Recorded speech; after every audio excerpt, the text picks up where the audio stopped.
ভেবেনুর BNP বলয় থেকে minus হয়ে অপ্রাসঙ্গিক হয়ে যেতে পারেন। ভেবেনুর নিজে অনেকটা টের পেয়েছেন, এই জন্য অলরেডি বিকল্প রাস্তা ভেবেনুর তৈরি করা শুরু করেছেন। Very interesting. এখন ভেবেনুরকে যদি বিএনপি লাথি দিয়ে দূরে সরিয়ে দেয়, বিএনপির ভেতরে ভেবেনুর রাশেদের উপর চরম ক্ষোভ আছে। যদি তারেক রহমান বাধ্য হবেন তারেক রহমান ভেবেনুরকে সরিয়ে দিতে, কারণ ভেবেনুর যে মহা দুর্নীতি অলরেডি করে ফেলেছেন এবং এটা ডিসক্লোজ হয়ে গিয়েছে। আওয়ামী লীগকে পুনর্বাসন, চাঁদাবাজি, বিএনপির লোকজনকে নির্যাতন এবং ঘুষ টুস বা এই প্রবাসী এদের নিয়ে যা করছে, বিশেষ করে মালয়েশিয়ায় শ্রম বাজার ধ্বংস করছে, একটা সিন্ডিকেটের হাতে তুলে দিচ্ছেন, এর সাথে ভেবেনুর জড়িত। তো এগুলোতে দিন শেষে তারেক রহমান ভেবেনুরকে বিসর্জন দিতে বাধ্য হবেন। টুডে আর টুমরো যতদিন রাখবেন তারেক রহমানের জন্য ততদিন ক্ষতি হবে। আবার ইলিয়াস পিনাকি তারাও ভেবেনুরের 12টা বাজিয়ে দেবে, কারণ ইলিয়াস পিনাকি যাকে ধরেন, ওই যে পিনাকি ভট্টাচার্য মাঝে মাঝে বলেন না যে বাঘে ধরলে কি জানো আর পিনাকি ধরলে এই, মানে পিনাকি ধরলে তাকে আর ছাড়ে না। পিনাকি ইলিয়াসের সাথে চূড়ান্ত বেয়াদবি করেছে, ভেবেনুর থাকতে পারবেন না। আর পিনাকি ইলিয়াসের স্ট্রেংথ পয়েন্ট হচ্ছে যে তাদের কোনো দুর্বলতা নেই, কারণ তারা তো আর দুর্নীতি করে না, চাঁদাবাজি করে না, পারেও না, সুযোগই নেই। তারা অন্যায়ের বিরুদ্ধে বলে, তারা মানুষের নারী নক্ষত্র, নারী ভুরি বের করে আনতে পারে, ভিতরে কোথায় কি হয় এগুলো সব বের করে আনতে পারে। আর এই কারণে তাদের নৈতিক শক্তি অত্যন্ত প্রবল। তো দর্শক, ভেবেনুরকে যদি বিএনপি মাইনাস করে, তাহলে সেখানে এই ভেবেনুর টাইপের অন্য কোনো মিত্র বিএনপির দরকার হবে। ভেবেনুরকে মাইনাস করে আর এক ভিপি মাহমুদুর রহমান মান্নাকে রিপ্লেস করতে পারে, সেই সম্ভাবনা আছে। এমনকি এই যে 6 জন মন্ত্রী শপথ নিয়েছে সর্বশেষ, সেখানে মাহমুদুর রহমান মান্নাকে ঘিরেও আলোচনা হয়েছিল। আলোচনার টেবিলে মাহমুদুর রহমান মান্নার নাম ছিল যে তাকে টেকনোক্র্যাট কোটায় মন্ত্রী বানিয়ে তাকে সরকার তার বলয়ে রাখবে, তাকে সরকারের সমালোচক কিংবা জামাত বলয় কিংবা আলাদা কোনো বলয়ে রাখতে চায় না মাহমুদুর রহমান মান্না। আবার কিছু অতীতে কমিটমেন্ট আছে, মাহমুদুর রহমান মান্না বিএনপির যুগপথের মিত্র, আর বিএনপি বলেছিল যে নির্বাচনে যারা জিততে পারবে না তাদেরকেও আমরা সাথে নিয়ে জাতীয় সরকার গঠন করব। সে জায়গায় মাহমুদুর রহমান মান্নাকে কাছে টানার আর্জেন্সি বিএনপির রয়েছে। আর যদি মাহমুদুর রহমান মান্নাকে কাছে টানেন তাহলে ভেবেনুরকে বিসর্জন দিবেন। কারণ দেখেন, এই থিওরিটা প্রথমে বুঝতে হবে। আপনি একটা বড় দল, সরকার, আপনি নিজে অল ইন অল।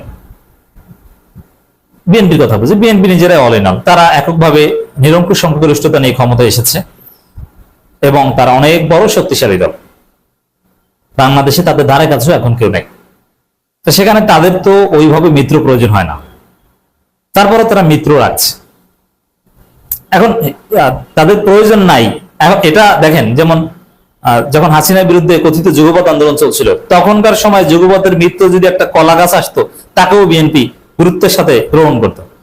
যেমন চাখারি নামের এক লোক ছিল, বাবুল চাখারি নাকি, আমার নামটা মনে নেই। সে একটা রাজনৈতিক দোকান খুলে সেই চাখারি খালেদা জিয়ার শাস্তি চেয়েছেন, 21 আগস্ট গ্রেনেড হামলায় তারেক রহমানের বিচার চেয়েছেন, বাবুল চাখারি বা এরকম কিছু। সেই লোক একটা রাজনৈতিক দোকান খুলে বিএনপির যুগপথের গুরুত্বপূর্ণ মিত্র, একদম মির্জা ফখরুলদের পাশে বসেন। যে এরকম আরো নাম সর্বস্ব অনেক দল তখনকার যুগপথ আন্দোলনে ছিল, যাদের কোনো অস্তিত্ব ছিল না। এর মানে কলা গাছও যদি বলতো যে আমি যুগপথে আসছি, বিএনপি তখন গ্রহণ করতে হতো। তখনকার সিচুয়েশন ছিল এরকম। আর এখন বিএনপি ক্ষমতায়, সরকার, এখন তার এই কলা গাছ মিত্রকে রাখবে না। এখন বিএনপি তাদের ওইসব মিত্রকেই রাখবে যারা প্রোডাক্টিভ, যারা কিছু করতে পারে, যাদের মাধ্যমে বিএনপির উপকার হয়। আর যারা বোঝা, এখন তো বোঝা রাখার প্রশ্নে আসে না।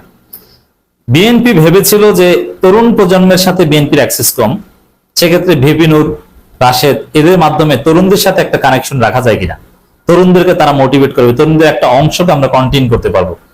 এই চিন্তা থেকে ভেবেনুর, রাশেদদের অতি সুবিধা দিয়ে দলে রেখেছে, সরকারে রেখেছে বিএনপি। কিন্তু দেখা গেল যে এই মুহূর্তে ভেবেনুর কিংবা রাশেদ, এদের কোনো তাসির তরুণ প্রজন্মের উপর নাই। তরুণদের মধ্যে সামান্যতম ক্রেজ ভেবেনুর এবং রাশেদকে নিয়ে নাই। নাসিরউদ্দিন পাটোয়ারিকে নিয়ে আছে, নাহিদ হাসনাউদ্দিন নিয়ে আছে।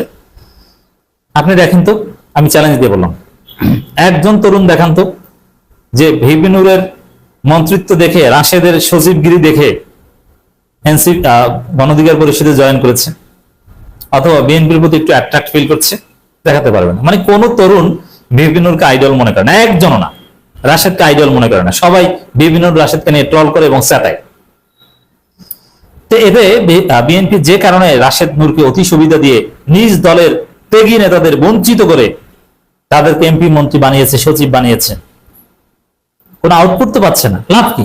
আগামী নির্বাচনে নূরদের ভোট এবার যা ছিল সামনে, ব্যক্তি ভিপি নূর বাদে গণ অধিকার পরিষদের আলাদা কোনো আকর্ষণ নেই। ব্যক্তি ভিপি নূরের অবস্থাও 12টা, আবার দুর্নীতি করেছে।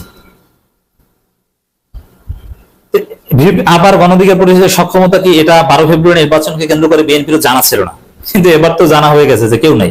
দেখেন এনসিপি গণ অধিকার পরিষদের কোনো নেতা নেই। ভিপি নূর বাদ দিলে দ্বিতীয় কাউকে আপনি চিনেন? এক ফারুককে চিনেন, আবার ফারুকের যে আদর্শ তা আবার গণ অধিকার পরিষদের সাথে যায় না। তো দর্শক, এই পরিস্থিতিতে ভিপি নূরদের প্রয়োজনীয়তা ইউজেস বিএনপির কাছে ফুরিয়ে গেছে। আবার ভিপি নূরের দুর্নীতি, যার ফলে ভিপি নূরকে সরিয়ে দিতে পারেন তারেক রহমান। আর এটা ভিপি নূর টের পেয়েছেন, যার ফলে আওয়ামী লীগ বলয় যে রাজনীতিতে প্রাসঙ্গিক থাকা, যেমন আওয়ামী লীগের কাছে যদি যায়, আওয়ামী লীগ কিন্তু ভিপি নূর, আমতারেক এদেরকে মাথায় তুলে নাচবে। শেখ হাসিনা সকাল সন্ধ্যা ভিপি নূরকে আব্বা ডাকবে। ভিপি নূর শেখ হাসিনাকে মা ডেকেছিল না, রাশেদ মা ডেকেছিল। এখন যদি ভিপি নূরেরা, তাদের কোনো গ্রহণযোগ্যতা থাকবে না থাক, তারা যদি আওয়ামী বলয় যায়, তাহলে শেখ হাসিনা এখন তাদেরকে আব্বা ডাকবে। It's true. তো এই কারণে অলরেডি দেখেছেন যে ভিপি নূর আমতারেকের প্রোগ্রামে গেছে, আর আমতারেকের সাথে শেখ হাসিনার যোগাযোগ আছে। আমতারেক সরাসরি আওয়ামী লীগের পক্ষে রাজনীতি করে। ধানমন্ডি 32 প্রথমে ভেঙেছিল আমতারেক, কিন্তু পরবর্তীতে ধানমন্ডি 32 এর জন্য ওরে দরদ আমতারেকের, এবং মুক্তিযুদ্ধ ন্যারেটিভ নিয়ে রাজনীতি করে। আবার ভিপি নূর দেখেন ইদানিং ফজলুর রহমান ওরফে ফজু পাগলা, তার রেফারেন্স দিয়ে কথা বলে যে না, বীর মুক্তিযোদ্ধা ফজলুর রহমান এটা বলেছেন, আপনারা কি মনে করেন? এভাবে ফেসবুকে পোস্ট দেয়। এর মানে এই বিএনপি বলয়ে, বিএনপি ডানপন্থী বলয়ে ভিপি নূরদের যে খাওয়া বেশি দিন নাই, এটা ভিপি নূর টের পেয়েছেন, যার ফলে এখন আমতারেকদের মাধ্যমে আওয়ামী বলয়ে যে প্রাসঙ্গিক থাকার একটা উপায় খুঁজছেন। তো ভিপি নূর অপ্রাসঙ্গিক হয়ে গেলে মাহমুদুর রহমান মান্নাকে কাছে টানবে। মাহমুদুর রহমান মান্না আবার চালাক। এখন কিভাবে সরকারে আসা যায়? সরকারকে পাম দিলে এখন লাভ নাই। এখন সরকারে কিছু সমালোচনা করলে বরং সরকার দেখবে যে না, এই লোক সমালোচনা করে, মাহমুদুর রহমান মান্নার ভোট নাই, কিন্তু ব্যক্তি মাহমুদুর রহমান মান্না সিস, অতএব একে সমালোচক বলয়ে রাখাটা নিরাপদ না। এই মাহমুদুর রহমান মান্নাকে সরকারে আনলে পুরোপুরি সে সরকারপন্থী হয়ে যাবে, সে কোনো সংস্কার টংস্কার কোনো কথা বলতে পারবে না। যেমন জোনায়েদ সাকি, পুরো সে বিএনপি হয়ে গেছে এখন। এই জন্য মাহমুদুর রহমান মান্না দেখলাম সমালোচনা করছে, 6 মাসে একটা কথাও রাখতে পারেনি সরকার। এটা তারা বোঝাতে চেয়েছেন সরকার কথা রাখতে পারেনি, পারে না, আমাকে মন্ত্রী বানান তাহলে পারবে। এবং তাকে মন্ত্রী বানানোর কথা আলোচনায় আছে, তাকে মন্ত্রী বানানো হলেই বিভিন্ন আউট। সামনে আরো কয়েক দফা